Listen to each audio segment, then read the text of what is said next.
I'm Sarah, holistic nutritionist and founder of Beyond Vitality, and today I want to show you how to make a natural herbal toner.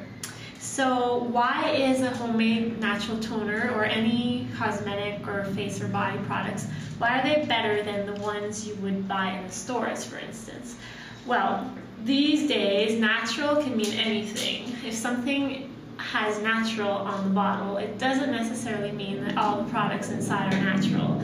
You'll often find that you buy this really expensive natural face cream, let's just say, and then you turn it around when you get home and you notice this huge list of ingredients that you don't even know how to spell or pronounce, such as dioxide, ammonium lauryl sulfate, parabens, which they use as preservatives. So those are just examples of some of the many chemicals and preservatives and other toxins that can be found in your natural body care products. So who would actually want to put that in their skin? Because really, when you think of it, whatever we put on our skin ends up inside our body, and I don't think we would eat those things, so just think of it that way.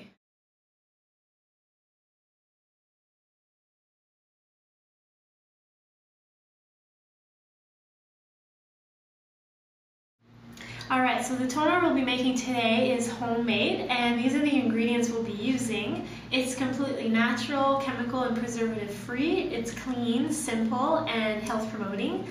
The medicinal properties from the herbs are excellent for your skin. It leaves your skin feeling soft and clear.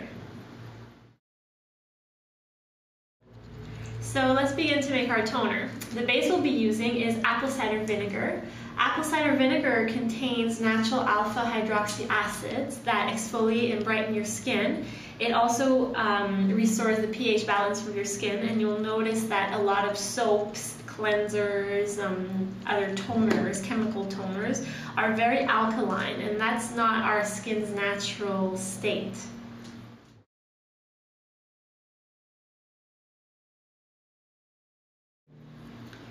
Here I have a regular glass jar that I filled to the top, well, almost to the top. Leave a little bit of space for your herbs.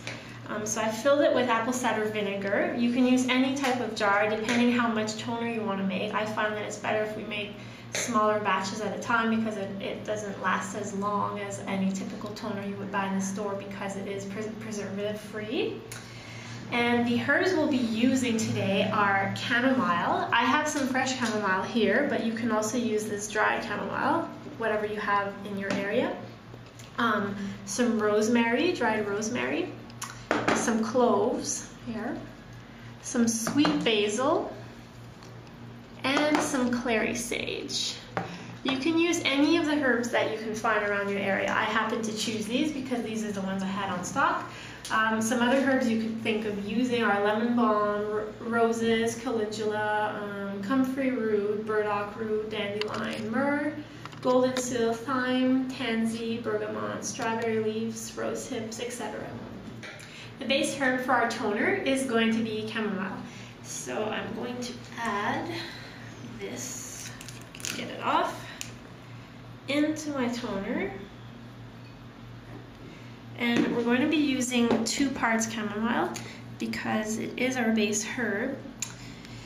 It's a great anti-inflammatory, antimicrobial, antispasmodic. It's very soothing and ideal for your skin because it's mild and gentle, so you can use it routinely to prevent infection, acne, and other skin problems and inflammation. The next herb I'll be putting in is rosemary. So we will be doing equal parts of all the rest of the herbs. So I'll be adding 1 tablespoon of rosemary. The rosemary protects our skin cells, therefore preventing wrinkles, and it delays the aging process.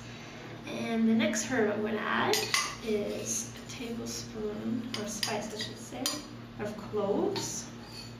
Cloves are great, they prevent acne. And the next herb will be sweet basil. The sweet basil will help close the pores, enlarged pores, and just add a little more of this. And our last herb will be clary sage. Clary sage is a great astringent and antiseptic and antibacterial. So there we are. Clary sage actually also balances the production of sebum, the oil in your skin, on your skin, and it can eliminate over dry or over oily skin, and also encourage the cell regeneration. And last but not least, this is optional, but I'm going to add a couple drops of tea tree oil. Tea tree oil is a great antiseptic, so there we are. And lavender.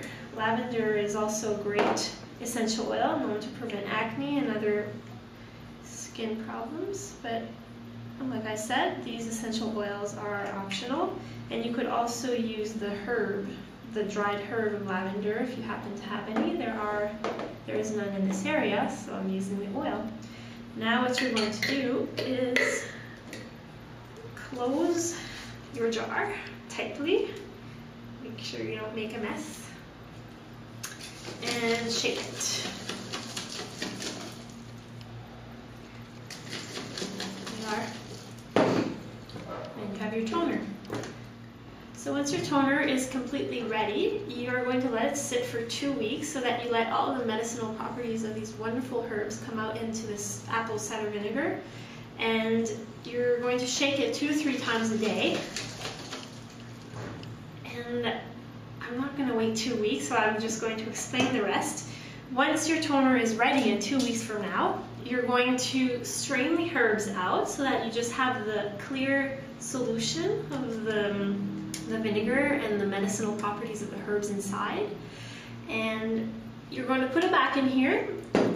You're going to have about this much, and you're going to add the rose water to the top so that you're diluting it. You don't want the toner to be too strong on your skin. You can use rose water, which is very balancing for your skin. You can also use some witch hazel instead of the rose water, which will help with people who have more acne, oily, prone skin. Or you can just use plain regular water if you don't have any, if you happen not to have any rose water or witch hazel. So after that, your toner is pretty much ready. You can add it into a spray bottle. I would suggest that you take about 1/3 of it and keep it by your sink in the bathroom so that you use it in the morning, how many times you want a day, depends on you. And keep the rest in the fridge so that it preserves longer. Alright, so there you have it, your own natural, homemade, chemical, and preservative-free toner. Thanks for watching, everybody.